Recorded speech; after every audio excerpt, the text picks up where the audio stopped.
Welcome to Kenton's videos. Enjoy the video. In this video, I will explain how to make croissants for beginners.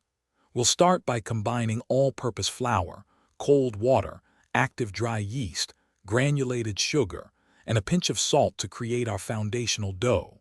Knead this mixture for about 10 minutes until it becomes smooth and pliable.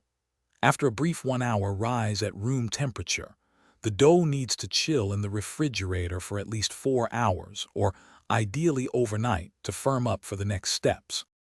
Next, we'll prepare our crucial butter block.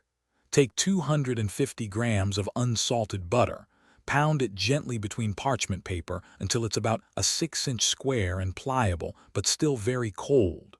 Roll out your chilled dough into a rectangle, roughly 12 by 6 inches.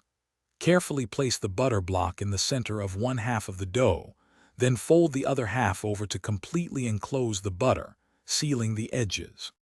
Now for the lamination process, which builds those signature layers.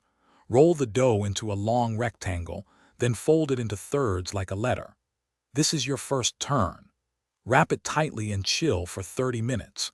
Repeat this rolling and folding process 2 more times, ensuring you rotate the dough 90 degrees each time before rolling.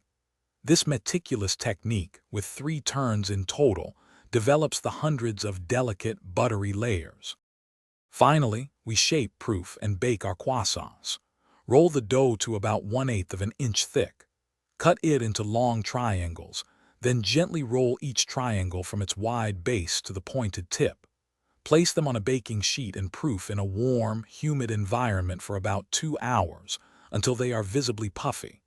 Bake at 400 degrees Fahrenheit for 15 to 20 minutes until golden brown and irresistibly flaky.